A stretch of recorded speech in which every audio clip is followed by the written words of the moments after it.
राम मंदिर चढ़ावा चोरी का मामला जो पिछले कुछ दिनों से गरमाया हुआ है, एक अपडेट आप तक पहुंच ही रही है और सबसे बड़ा अपडेट तो ये निकल कर आया कि अब पुलिस हो सकता है कि 8 आरोपियों से आगे बढ़े। पुलिस की जो एफआईआर है उसको बढ़ाया जा सकता है, कुछ और लोगों को उस पर शामिल किया जा सकता है। लेकिन उसमें सबसे बड़ी बात जो चल रही है वो ट्रस्ट के सदस्यों को लेकर चल रही है। फिर चाहे चंपत राय हो, चाहे अनिल मिश्रा हो, चाहे गोपाल राव हो।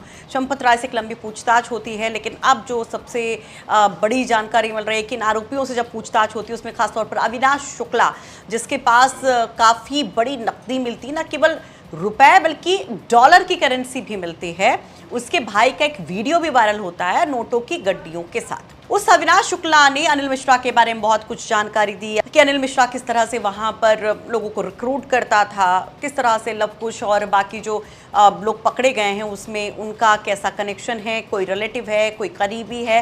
लेकिन इधर हल्ला कटता है कि इन लोगों पर कार्रवाई क्यों नहीं। चंपत राय और अनिल मिश्रा बस क्या इस्तीफा दे देंगे, इस्तीफा एक्सेप्ट हो जाएगा, बस इतना होगा, कोई क्रिमिनल केस क्या नहीं बनेगा। और इसी को लेकर के हल्ला बोल देखने को मिलता है सड़कों पर वकीलों का। सैकड़ों वकील सड़कों पर उतरते हैं अयोध्या में। कचहरी से सिविल लाइन की तरफ जब बढ़ते हैं तो पुलिस बैरिकेड लगा करके इन सैकड़ों वकीलों को रोकने की कोशिश करती है। इसकी अगुवाई कर रहे होते हैं बार एसोसिएशन के अध्यक्ष कालिका मिश्रा। उस दौरान पुलिस से नोकझोंक भी इन वकीलों की होती है और क्योंकि ये जो वकील थे जा रहे होते हैं थाने में एफआईआर दर्ज कराने। चंपत राय के खिलाफ एफआईआर, अनिल मिश्रा के खिलाफ एफआईआर, गोपाल राव के खिलाफ एफआईआर और एक और शख्स के खिलाफ एफआईआर। जब उनका नाम सुनेंगे तो चौंक भी आप जाएंगे। कौन है वो शख्स आपको जरूर बताएंगे और क्यों आप चौंकेंगे, जब हम पूरी तफसील से जानकारी देंगे आपको समझ में आ जाएगा। लेकिन जब ये वकील वहां पर जा रहे होते हैं तो पुलिस इनको रोकती है। कहा जाता है कि दरअसल ये वकील सिविल लाइन थाने का घेराव करने पहुंचे थे। पहुंचना इनको राम जन्मभूमि चौकी था, वहां पर एफआईआर दर्ज करानी थी। काफी देर तक वहां पर गहमा गहमी की स्थिति रहती है और बाद में पुलिस किसी तरह से यहाँ पर मामले को शांत करवा पाती है।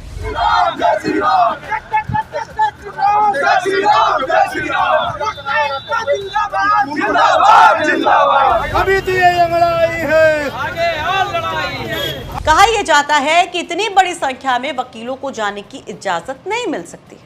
अगर जाना ही है तो कुछ गिनती भर के वकील जाएं, अपनी तहरीर देकर आए। इधर वकीलों का गुस्सा बहुत ज्यादा भड़क रहा होता है, नारे लगातार लग रहे होते हैं। तो कालिका मिश्रा जो बार एसोसिएशन के अध्यक्ष हैं वहां पर वकीलों को शांत करवाने की कोशिश करते हैं, वहां पर डटे रहते हैं और अपने एक दूत को भेज देते हैं राम जन्मभूमि चौकी, जहां पर ये पूरा मामला दर्ज हुआ है। जो पहले एफआईआर दर्ज हुई थी, जहां से पूरा केस चल रहा है, तब पड़ताल जहां से हो रही है, वहां पर एक और एफआईआर दर्ज करवाने के लिए बार एसोसिएशन के महामंत्री जाते हैं वहां पर अपने कुछ साथियों के साथ, जिसमें बार एसोसिएशन के पूर्व उपाध्यक्ष सौरभ मिश्रा भी होते हैं। वहां पर पुलिस उनकी तहरीर को लेती है, जीडी में दर्ज किया जाता है, हालांकि एफआईआर नहीं होती। कहा जाता है कि यहां पर पुलिस आश्वासन देती है कि उनकी तहरीर पर एफआईआर दर्ज की जाएगी।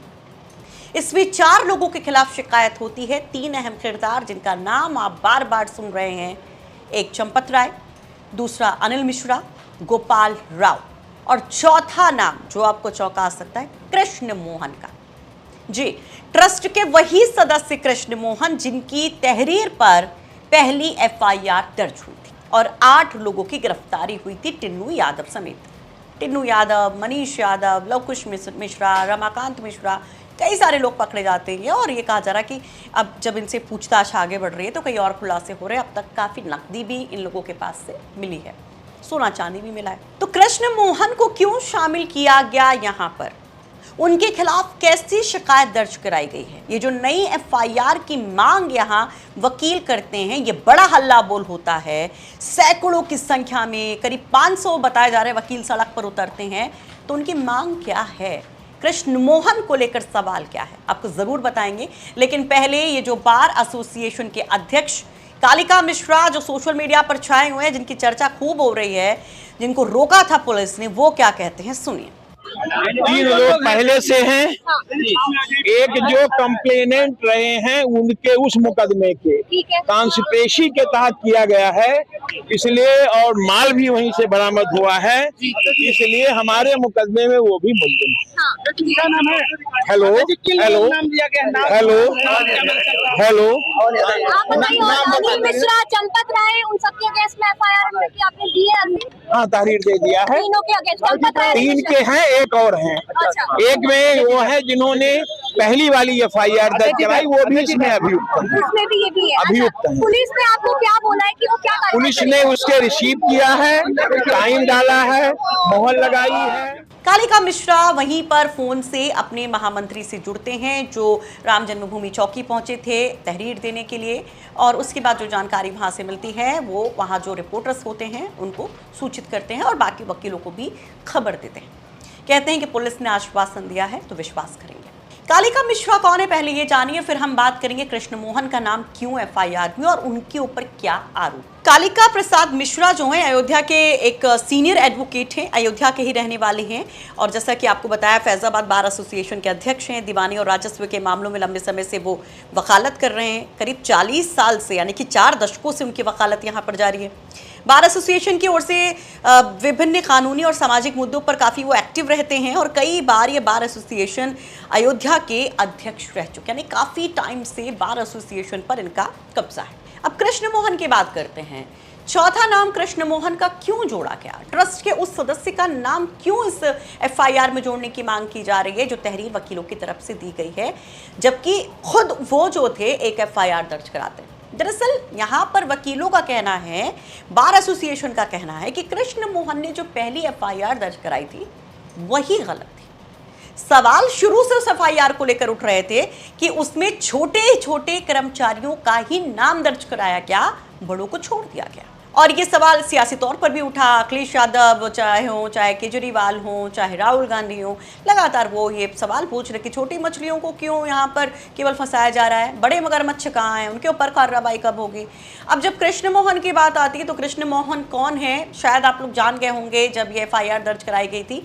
अगर नहीं जानते तो आपको बताते हैं कृष्ण मोहन कौन है और ट्रस्ट से उनका कनेक्शन क्या है। जिस ट्रस्टी की बात हो रही है अब वो है हरदोई के रहने वाले। सितंबर 2025 में उन्हें ट्रस्ट का नया ट्रस्टी बनाया गया था। उन्होंने कामेश्वर चौपाल के निधन के बाद खाली हुई जगह को भरा। कृष्ण मोहन ने पढ़ाई लखनऊ यूनिवर्सिटी से की। इसके बाद उन्होंने एटॉमिक एनर्जी विभाग में कुछ साल काम किया और फिर भारतीय वन सेवा में उन्होंने अधिकारी के तौर पर काम किया।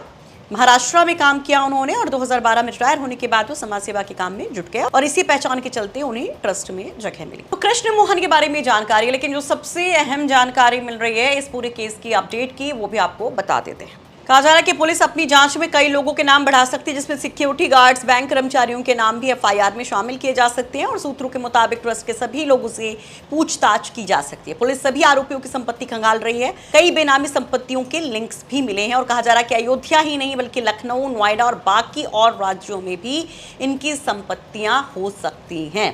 पुलिस ये पता कर रही है कि किसके पास कितनी संपत्ति है और पुलिस संपत्तियों के रजिस्ट्री की कॉपियां भी निकाल रही है। लव कुश मिश्रा के घर पर बुलडोजर की भी जानकारी मिल रही है, यानी कुल मिलाकर ताबड़तोड़ एक्शन जारी है। लेकिन जो वकीलों के साथ हुआ या जिस तरह से वकील यहाँ पर मुखर हैं उस पर सोशल मीडिया पर भी एक बड़ी जिरह छिड़ गई, एक बड़ी चर्चा है और पॉलिटिकली इसको उठाया जा रहा है कि दरअसल 24 के चुनाव में अयोध्या में लोगों के मन में नाराजगी थी और यही वजह थी बीजेपी की हार की। और एक बार फिर से लोगों का गुस्सा चरम पर है क्योंकि इस बार सवाल है राम के नाम पर लूट का। ये रिपोर्ट तैयार करने में हमारी मदद की है अयोध्या से हमारे सहयोगी मयंक शुक्ला ने।